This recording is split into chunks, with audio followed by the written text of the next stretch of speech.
పాతపట్నంలోని శ్రీ నీలకంఠేశ్వర స్వామి ఆలయం.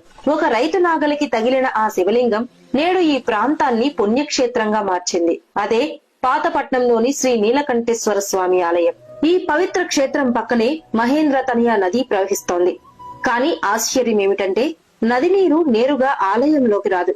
భూమి అడుగున ప్రవహించే జలధారలు మెల్లగా రాళ్ల పొరల మధ్య నుంచి చొచ్చుకుని గర్భగుడిలోకి చేరి శివలింగం చుట్టూ పవిత్ర జలస్రావంగా ప్రత్యక్షమవుతాయి.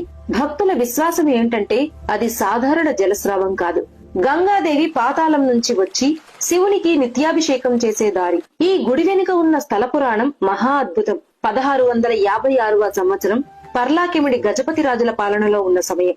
ఒక రాత్రి గజపతి నారాయణదేవ్ మహారాజ్ నిద్రలో ఉండగా రాజుకి కలలో శివుడు కనిపించి, నేను ఈ నేలలో ఉన్నాను, వెలికి తీయు అని చెప్పారట.